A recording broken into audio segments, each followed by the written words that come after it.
लोगों की आज़ादी और आम लोगों के अधिकार अगर सुरक्षित नहीं है इस प्लेटफॉर्म पे, तो इन प्लेटफॉर्म का कोई मतलब नहीं है। ये जब सारे दरवाजे बंद हो गए हैं तो कम से कम जो हमारा उच्चतम न्यायालय है वो आम नागरिकों के बुनियादी अधिकारों की रक्षा करने के लिए आ गया है। ऐसा चाहते हैं कि गरीब मुसलमान जो 2 वक्त की रोटी कमाता है, जो ठेली लगाता है, जो साइकिल का पंक्चर ठीक करता है, क्या उनके साथ ये जुल्म ज्यादती हो कि 2 वक्त की रोटी उन्हें खाने के लिए ना? डिक्टेटरशिप होती है, वहाँ भी तो लोग जिंदा रहते ही हैं, सिर्फ फर्क इतना होता है कि उनके पास आज़ादी और अधिकार नहीं होता। कि कर्नाटक चुनाव के बाद ये पूरे तरीके से एक गेम ऑन है, ये लड़ाई जारी है। जर्मनी में जो नाज़ी पार्टी थी और जो हिटलर थे, सीधे तौर पे देखिए मॉडल वही है, वही याद आती है और दुख भरी याद है वो कि कैसे वहाँ पर जो यहूदी थे उनके घरों पे और उनकी दुकानों पर जो उनके प्रतिष्ठान थे उनको क्रॉस करके लगाया गया था। मैं सिर्फ ये सोचने की कोशिश कर रही थी कि एक ऐसे देश में जिसको कि एक धर्मनिरपेक्ष राज्य के तौर पे बनाया गया, उस देश में एक तरह के एक धर्म मानने वाले नागरिकों के साथ इतना भेदभाव किया जा रहा है। और खासकर ऐसे वक्त में मैं तो जो बहुसंख्यक हिंदू हैं उनसे अपील करना चाहती हूँ कि देखिए, आपकी भूमि जिसे आप देवभूमि कहते हैं, देवों की भूमि कहते हैं, जहाँ देवों का निवास होता है, क्या देव हिंदू देवी देवता ये चाहते हैं कि गरीब मुसलमान जो 2 वक्त की रोटी कमाता है, जो ठेली लगाता है, जो साइकिल का पंक्चर ठीक करता है, क्या उनके साथ ये जुल्म ज्यादती हो कि 2 वक्त की रोटी उन्हें खाने के लिए ना मिले? क्या देव ऐसा चाहते हैं? अगर मैं मान लेती हूँ कि ये हिंदू राष्ट्र बनाना चाहते हैं ये लोग, तो हिंदू राष्ट्र का मतलब तो मेरी नज़र में राम राज्य कैसे आता है? मैं पूछना चाहती हूँ कि क्या राम राज्य ऐसा होगा जहाँ जो गरीब हैं, जो कमज़ोर हैं, जो तमाम इस तरह के लोग हैं, जो अल्पसंख्यक हैं, क्या उनके साथ ये ज्यादती होगी? क्या इस तरह का उदाहरण आप हमारे सामने पेश कर रहे हैं कि ये राम राज्य होगा? मैं यही सवाल पूछना चाहती हूँ। तानाशाही जो सरकारें होती हैं, जब वो सोसाइटीज़ जहाँ डिक्टेटरशिप होती है, वहाँ भी तो लोग जिंदा रहते ही हैं, सिर्फ फर्क इतना होता है कि उनके पास आज़ादी और अधिकार नहीं होता। अगर हमारे देश में आज हमारी आज़ादी को बंदिश बनाया जा रहा है, कैदी बनाया जा रहा है और हमारी जो अधिकार हैं उन्हें मसला जा रहा है, कुचला जा रहा है तानाशाही जूते के नीचे, तो क्या हम अब भी ये कह सकते हैं कि हम एक लोकतंत्र में जीते हैं?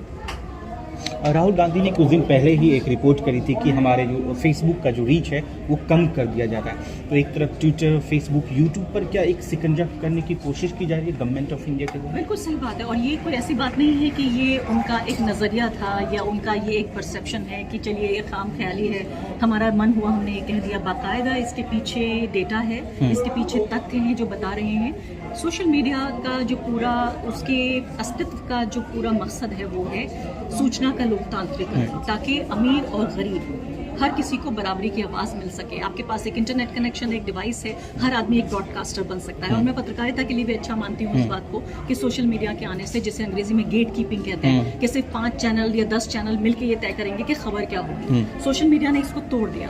लेकिन ये उम्मीद करना कि ये जो बिग टेक कंपनीज हैं, जो अरबों रुपए का जिनका कारोबार है, ये अपने फायदे के लिए, और दूसरी तरफ अगर हम ये देखें कि जो आम नागरिकों के अधिकार, उनकी आज़ादी है, उसको प्राथमिकता देंगी, तो मैं इस बात को सही नहीं मानती। हमें इन पे दबाव बना के रखना चाहिए। हमेशा हम और आप जैसे लोगों को दबाव बना के रखना चाहिए कि आम आदमी जब इसे इस्तेमाल करता है, और पूरी ताकत यानी इसके पूरे पैसे का पूरा मॉडल जो है, बिजनेस मॉडल, वो ये है कि आम लोग इस्तेमाल करते हैं। और अगर आम लोगों की आज़ादी और आम लोगों के अधिकार अगर सुरक्षित नहीं है इस प्लेटफॉर्म पे, तो इन प्लेटफॉर्म का कोई मतलब नहीं है। तो मुझे लगता है पूरे तरीके से कि इस तरीके से इसको कुचला जा रहा है आज़ादी को, कि सिर्फ एक ही आवाज़ सुनाई दे, और वो किसकी आवाज़ है आप जानते हैं। मैम, पुरोला उत्तरकाशी का जो मामला आया है, इसमें सुप्रीम कोर्ट क्यों नहीं इंटरवेंशन करती है?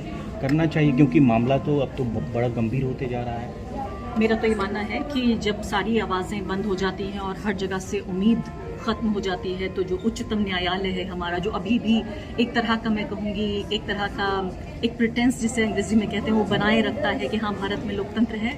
मेरी अपील होगी सुप्रीम कोर्ट से कि जब सारे दरवाजे बंद हो गए हैं, तो कम से कम जो हमारा उच्चतम न्यायालय है वो आम नागरिकों के बुनियादी अधिकारों की रक्षा करने के लिए आगे आए। 24 में क्या माहौल क्या लग रहा है मैम, महिलाओं का, या जिस तरीके से शोषित वंचितों के ऊपर एक तरीके से प्रेशर क्रिएट किया जा रहा है, कैसे देख रहे हैं 24 में? देखिए, 24 में अभी 1 साल से भी कम का वक्त है। ये भारत के नागरिकों के लिए, और खासकर वो नागरिक जो कि हाशिए के समुदाय हैं, चाहे वो दलित हों, आदिवासी हों, किसान हों, मजदूर हों, मुसलमान हों, ईसाई हों, ग्रामीण भारत में रहने वाले लोग हों, महिलाएं भी हों, मैं तो उन्हें भी उस दायरे में लाती हूँ, बल्कि वो लोग भी जो बेरोजगार युवा हैं, चाहे किसी भी जाति धर्म से आते हों, इन तमाम लोगों के लिए बहुत मुश्किल वक्त होने जा रहा है।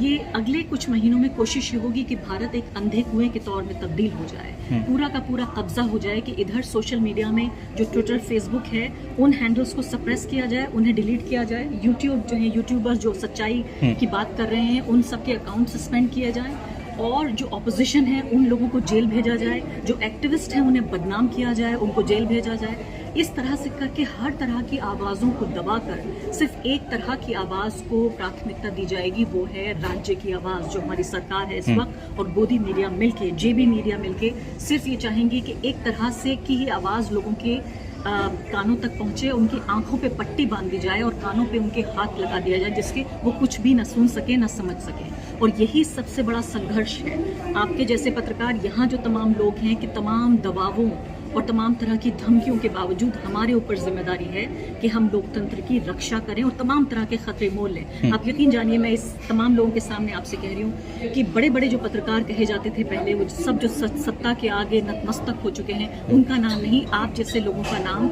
इतिहास की किताबों में लिखा जाएगा, कि ऐसे लोग जिनके पास कोई सुरक्षा नहीं थी, जिनके पास कोई कवच नहीं था, उनके पास बहुत सारे कवच हैं। आप बिना कवच के किस तरह से मैदान में कूदे हुए हैं और आम लोगों की आवाज़ को ऊपर कर रहे हैं। लेकिन इसके साथ साथ आपने कहा कि 2024 में और क्या हो सकता है। मेरी नज़र में 2024 अगर मैं कर्नाटक चुनाव से पहले देखती तो शायद मैं कहती, अंग्रेजी में कहते हैं डन डील, कि फिर से भाई वही साहब दोबारा आ जाएंगे सत्ता में और तीसरी बार प्रधानमंत्री बन जाएंगे। मुझे लगता है कि कर्नाटक चुनाव के बाद ये पूरे तरीके से एक गेम ऑन है, ये लड़ाई जारी है।